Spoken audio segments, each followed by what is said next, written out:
Greetings to all in Dr. Ava Chemistry Pathshala. So I'm back again with another trick on strong field ligand and weak field ligand. When it comes to finding out whether we have to pair the electron or to leave it unpaired in crystal field splitting theory, बच्चों को थोड़ा सा confusion होता है. सबसे पहले तो आपको आइडेंटिफाई करना है कि जो लिगेंड है उसका डोनर एटम कौन सा है. तो वैसे तो बड़ा इजी होता है, आपको पता चल जाता है लोन पेयर ऑफ इलेक्ट्रॉन किसके पास है या फिर चार्ज सबसे ज़्यादा स्टेबल किसके पास होगा, उससे आप आइडेंटिफाई कर सकते हो कि डोनर एटम क्या है. बट कई बार क्या होता है, आपको पता है एम्बीडेंटेड लिगेंड्स होते हैं, फ्लेक्सीडेंटेड लिगेंड्स होते हैं और चिलेशन की प्रॉपर्टी होती है जिसकी वजह से कई बार आपको ये थोड़ा सा मुश्किल लगता है आइडेंटिफाई करना कि डोनर एटम कौन सा है. तो पहले तो सबसे पहले आपको ये ज़रूरी है आइडेंटिफाई करना which is the donor atom. Fine.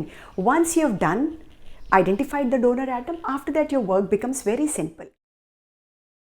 If the donor atom is carbon, nitrogen या phosphorus, मैं बच्चों को बोलती हूँ इसको याद करो PNC.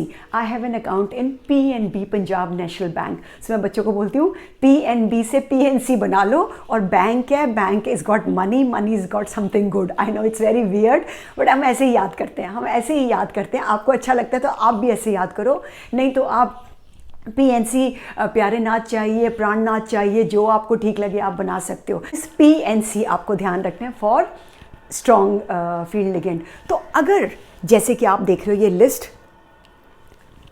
ट्राइफिनाइल फॉस्फोफीन, फॉस्फोफीन, अमीन, राइट. सो इथाइलिन डायअमीन, इनफैक्ट इथाइलिन डायअमीन की पूरी सीरीज़ है, इनमें से कुछ भी होगा, कार्बोनिल, साइनाइड, सो आइसोनाइट्राइल. तो ये सारे के सारे ऐसे हैं जिनमें पॉइंट ऑफ अटैचमेंट कार्बन या नाइट्रोजन या फॉस्फोरस है, तो ये सभी स्ट्रॉन्ग फील्ड लिगेंड आएंगे.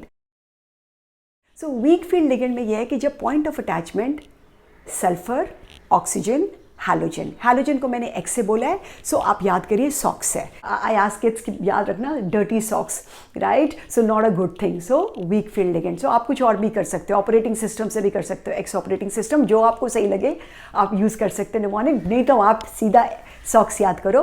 तो जब भी सॉक्स, एक मैं बच्चे को और बताती हूँ, सो गए तो खो गया, सो गए, क्रॉसेस कुछ नहीं मिला, राइट. तो जो आपको अच्छा लगता है guys, I think young generation is much more creative than we oldies. तो आपको कुछ अच्छा लगे तो आप वो बना लीजिएगा, लेकिन आपको SOX याद रखना है. आप पूरी लिस्ट देखिए, ये सब के सब क्या होंगे, वीक फील्ड लिगेंड होंगे. वीक फील्ड लिगेंड होंगे, पानी एक वीक फील्ड लिगेंड होगा. I know fluorido, chlorido, bromido, against your anticipation आपको लगता है बड़े स्ट्रॉन्ग इलेक्ट्रोनेगेटिव है, बट ये सारे के सारे वीक फील्ड लिगेंड आती है, ठीक है. तो आई थिंक इन जनरल आपको एक आइडिया लग गया होगा कि स्ट्रॉन्ग फील्ड लिगेंड क्या है, वीक फील्ड लिगेंड क्या है.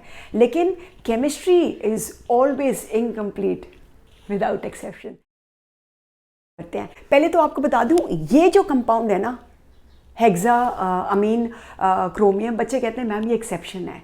बेटा ये वाला कंपाउंड, या फिर आप अगर वेनेडियम, स्कैंडियम, टिटेनियम, इनके कोई भी अमोनिया के साथ बनेंगे कॉम्प्लेक्सेस, या किसी भी स्ट्रॉन्ग फील्ड लिगेंड के साथ कॉम्प्लेक्सेस बनेंगे, बच्चा they will not show pairing, because D के अंदर 3 से कम इलेक्ट्रॉन है. 3 या 3 से कम इलेक्ट्रॉन होंगे, पेयरिंग की ज़रूरत ही नहीं पड़ेगी. पेयरिंग की ज़रूरत सिर्फ तभी पड़ती है जब 3 से ज़्यादा इलेक्ट्रॉन होते हैं. यही केस निकल के साथ भी है. निकल Ni के साथ अगर आप देखेंगे ना, Ni के साथ गाइस 8 इलेक्ट्रॉन्स हैं. These are not exceptions. So आगे चलते हैं, एक्सेप्शंस के बारे में बात करें. आइए आप एक्सेप्शन के लिस्ट पे, Mn+2, Fe+2, इनके साथ जब भी अमीन करता है, कॉम्प्लेक्स बनाता है, that's an exception. It has an ability to show D2sp3, but ये सारे के सारे आउटर ऑर्बिटल कॉम्प्लेक्स हैं, ये नहीं दिखाते हैं आपको पेयरिंग. कॉपर का कोऑर्डिनेशन नंबर 4 में ये कंपाउंड है. This compound should have been sp3 tetrahedral, but ये होता है DsP2. ऑल्दो रीज़न है, आप बुक्स में पढ़ सकते हो, रीज़न बहुत कन्विंसिंग नहीं है, but that's the fact. It should have shown sp3. There is an electron in the D का ऑर्बिटल, पूरा D भरा हुआ है, फिर भी D का एक इलेक्ट्रॉन जंप करके P में चला जाता है और आपको DsP. तो ये एक्सेप्शन है, ये आपको याद करने पड़ेंगे. अब आइए आप वीक फील्ड के कुछ एक्सेप्शंस. ऑक्सिलेटो एक वीक फील्ड लिगेंड है, बट चिलेशन की प्रॉपर्टी की वजह से ये कई बार स्ट्रॉन्ग फील्ड दिखाता है. कोबाल्ट के साथ ये कॉम्प्लेक्स है, इसमें ये स्ट्रॉन्ग फील्ड का काम कर रहा है. वाटर जब कोबाल्ट के साथ लगता है स्ट्रॉन्ग फील्ड का काम करता है. लेकिन कोबाल्ट के साथ जैसे जैसे वाटर का अमाउंट कम होता जाता है और दूसरे वीक फील्ड का अमाउंट बढ़ता जाता है, जैसे कि लुक एट दिस, इस कंपाउंड में कोबाल्ट एक वीक फील्ड लिगेंड का काम कर रहा है, वेरेज हेक्सा aquo में वो स्ट्रॉन्ग फील्ड लिगेंड का काम कर रहा है। तो गाइस, इस तरह के, आई नो ये जो एक्सेप्शंस है ये आपको बहुत डिस्टर्ब करते हैं, बट बेटा that is the limitation of